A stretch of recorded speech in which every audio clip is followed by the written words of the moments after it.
Rahim. My name is Hirosh and I'm a foundation level student at Rehan School F at Campus Islamabad, and today I am doing my ChatGPT and my topic is food.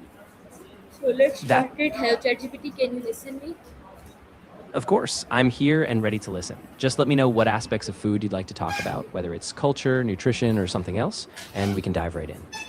So ChatGPT, today I have some questions for you. Can we start it?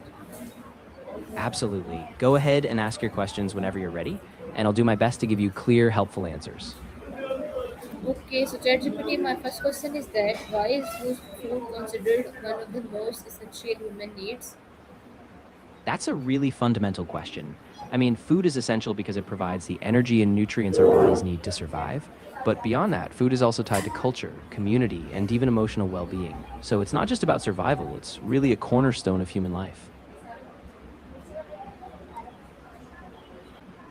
So ChatGPT, my next question is that how did early humans discover what food was safe to eat? Ah, that's a fascinating question. Early humans discovered safe food largely through a combination of trial and error, observation, and cultural knowledge passed down through generations. In their early foraging, people would observe which plants or animals caused illness and which didn't. Over time, they developed careful practices like cooking or avoiding certain brightly colored foods that helped them gradually distinguish between what was safe and what was poisonous. Plus, social storytelling played a huge role. Families and communities passed down knowledge about which foods kept them healthy, shaping early human diets and survival strategies. Okay, so my next question is that how has human survival shaped our eating habits? That's a really rich topic. Women's survival historically has had a huge impact on our eating habits, especially in hunter gatherer societies. Women often played key roles in gathering plants, fruits, and nuts, foods that became staples in many diets. They were also central to early cooking practices, preparing meals and ensuring food preservation, which kept families alive through seasons. In many cultures, women were the ones who preserved knowledge about medicinal foods, dietary staples, and how to balance nutrition. So, as societies evolved, women.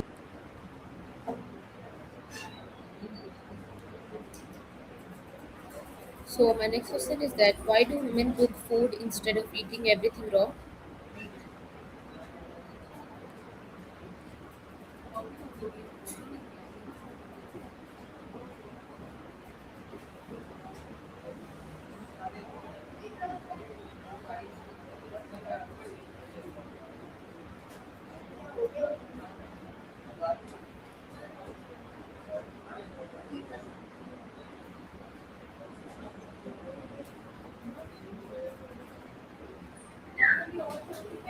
Okay, so tell me that how did agriculture change human civilization?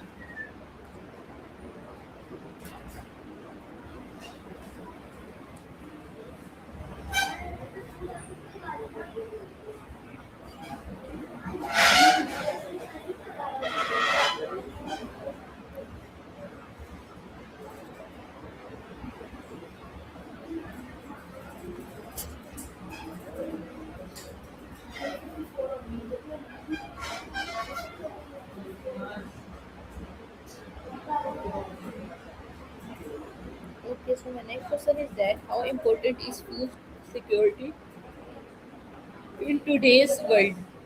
How important is food security in today's world?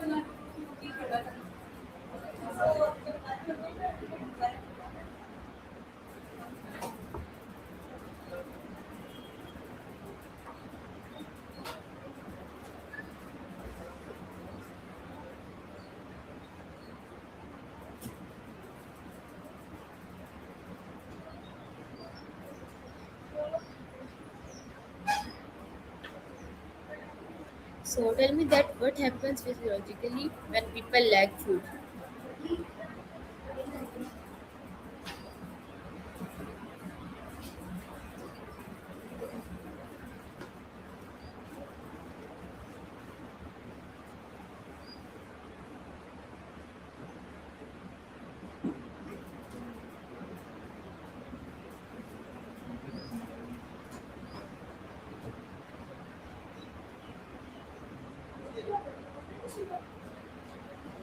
So my next question is that why do different climates produce different diets?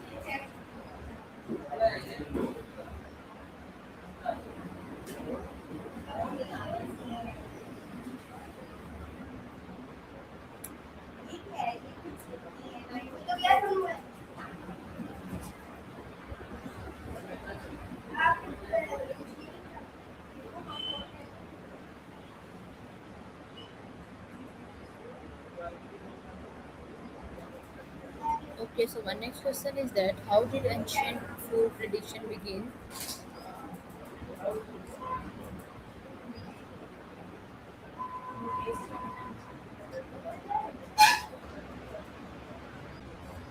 Okay, so my next question is that how did ancient food tradition begin? That's a really fascinating question. Ancient food traditions began as humans transitioned from nomadic lifestyles to settled farming communities. As they cultivated specific crops like wheat, rice, or corn, they created rituals around planting and harvesting.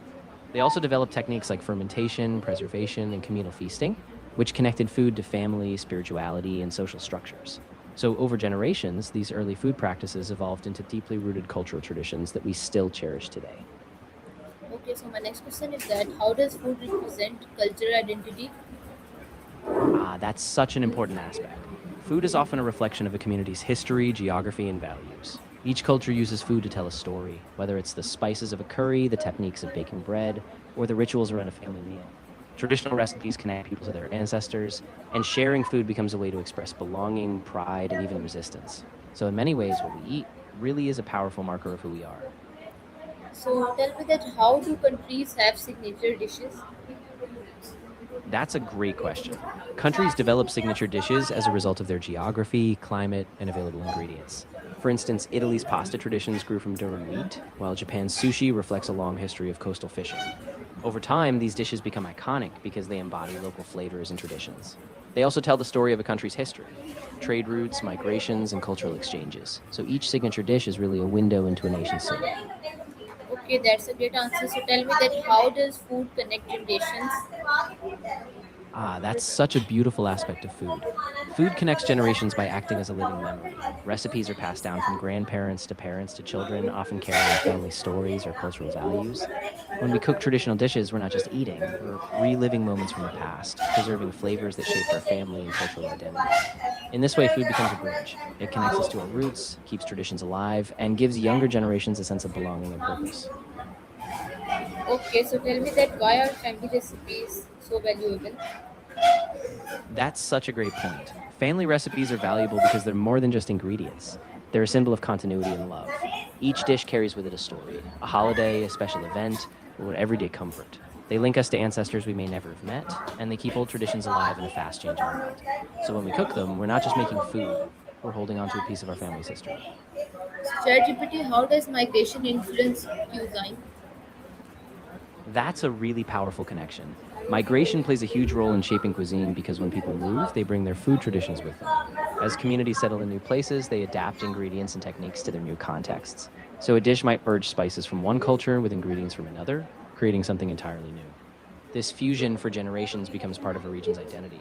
So migration really is a catalyst for diverse, rich food traditions we see around the world today.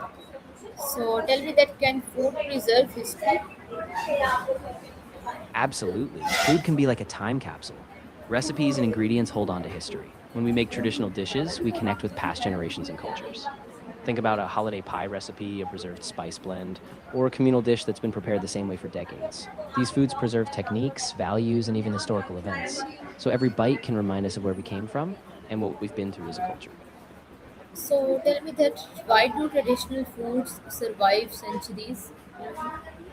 That's a really great point. Traditional foods survive centuries because they're deeply tied to a sense of identity, memory, and community. Often they use locally available ingredients, so they evolve with the land. Plus, they're passed down through generations, often tied to rituals or celebrations, giving them emotional weight. Even as ingredients or taste change, traditional food adapts, staying relevant. So they're more than just meals, they're living links to our past. So tell me that how do festivals shape food tradition? That's a really fascinating connection. Food festivals often start as rituals tied to seasons, religious events, or harvests. As these festivals evolve, so do the foods. Special ingredients, preparation methods, and flavors become symbolic. People come together to celebrate, share, and pass on these food traditions. So over time, they become a cornerstone of cultural identity. In this way, festivals aren't just about celebration, they keep food traditions alive across generations. So tell me that why is sharing food considered hospitality worldwide? That's a beautiful part of human connection. Sharing food is considered hospitality everywhere because it's a universal gesture of welcome and care. When we offer someone food, we're saying, you belong here, you're safe, you're valued. It breaks down barriers, whether it's a formal dinner or a simple snack, and it fosters trust and friendship. So, across cultures, breaking bread together is one of the most powerful ways we express hospitality and human kindness. So tell me that how does food tell stories about a nation? Oh, that's such a rich idea.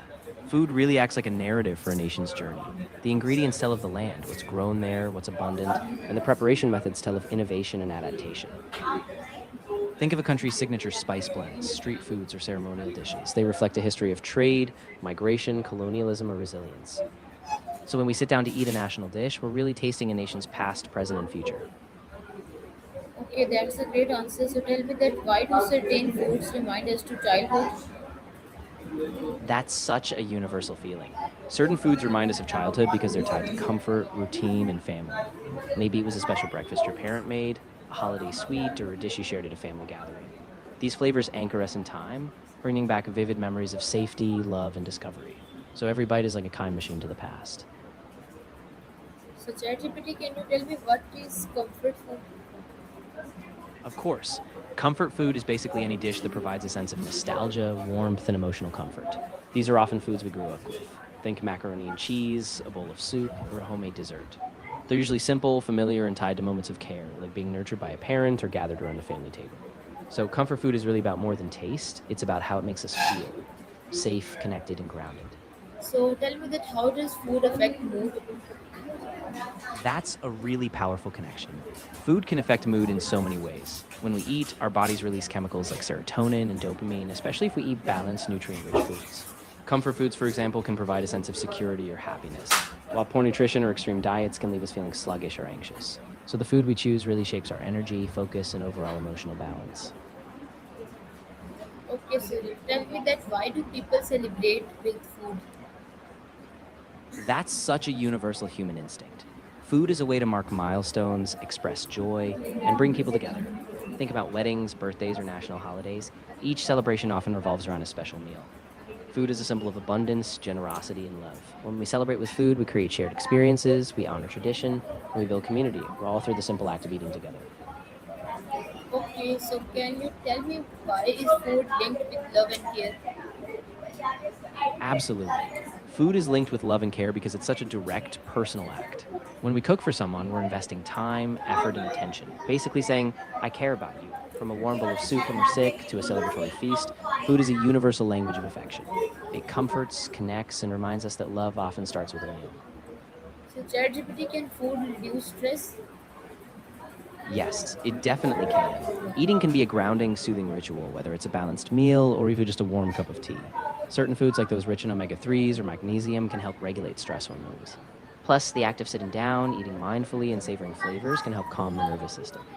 So, while food alone isn't a cure, it's a powerful tool in a broader stress reduction toolkit. Okay, that's a great answer. So tell me that why do people eat differently when happy or sad?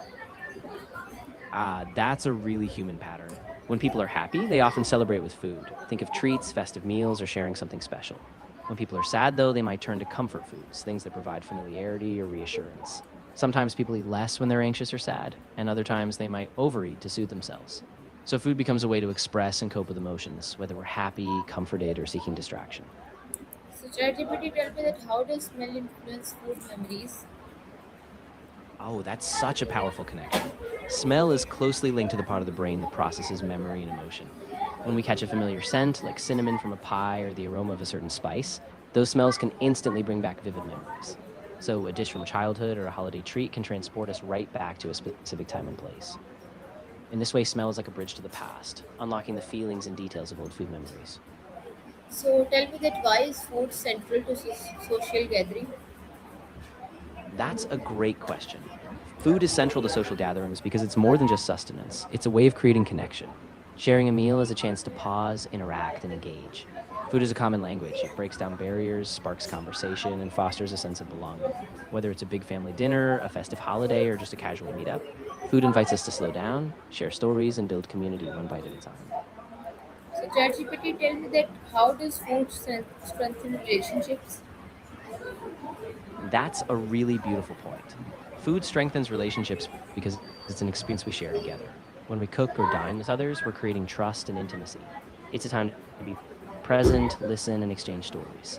Cooking for someone's also a gesture of care, while sharing your food creates a common ground, literally and figuratively. Over meals, we build traditions, trust, and a deeper sense of connection, making those bonds stronger over time. Okay, so my next question is that how has food shaped social class difference? That's a really important point. Food has often mirrored social class differences because certain foods were once luxuries, while others were considered basic or accessible. Historically, aristocrats might have had rare spices or exotic meats, while lower classes relied on grains or simple stews.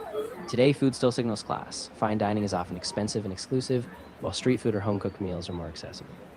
So the foods we eat can still reflect economic and social boundaries, shaping how we see ourselves and others. So tell me that why are some foods considered luxury items? That's a great question. Some foods are considered luxury items because they're rare, hard to produce, or tied to a specific geography or craftsmanship. Think of saffron, truffles, or caviar, and they require special conditions, skill, or time.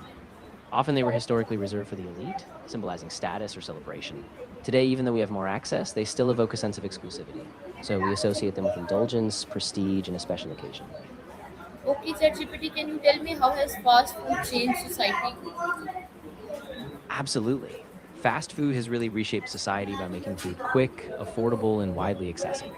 It revolutionized how and when we eat. People began to rely on fast food for convenience during work, school, and busy lives.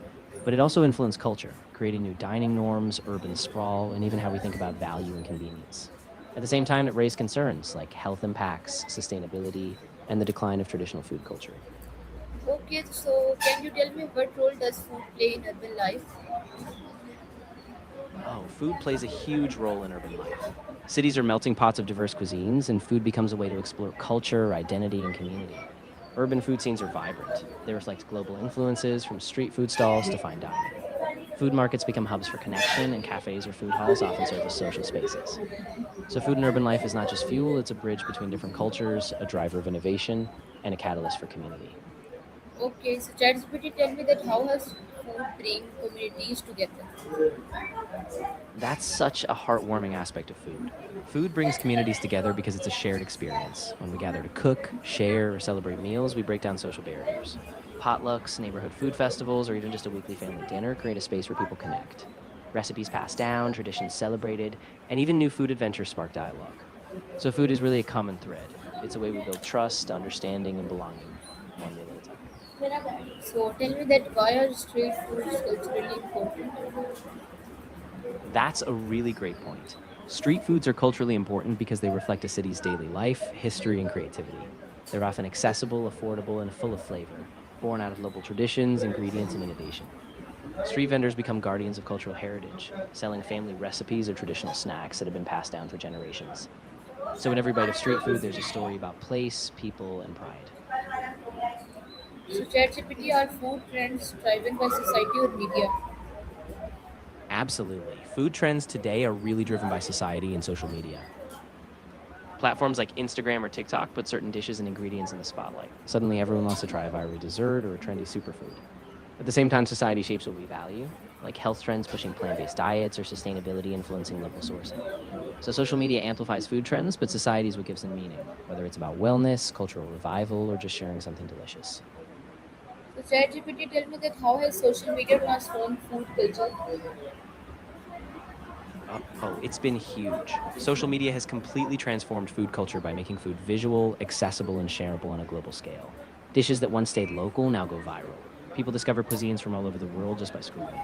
It also democratized food culture. Home cooks, food bloggers, and small chefs can all reach audiences beyond their Okay, so neighborhood. my next question is that why do people photograph food before eating? That's such a common habit now. People photograph food before eating because it's a way of savoring the moment, celebrating creativity, and sharing experiences with others. The visual appeal of a beautifully arranged dish is part of the joy. It's like an art form. Plus, by sharing food photos, people build community. They spark conversations, inspire others to try new foods, and capture memories. So viewers, this is my ChatGPT. Hope you like it. Meet you in the next video. Pakistan Zindabad Khuda Hafiz.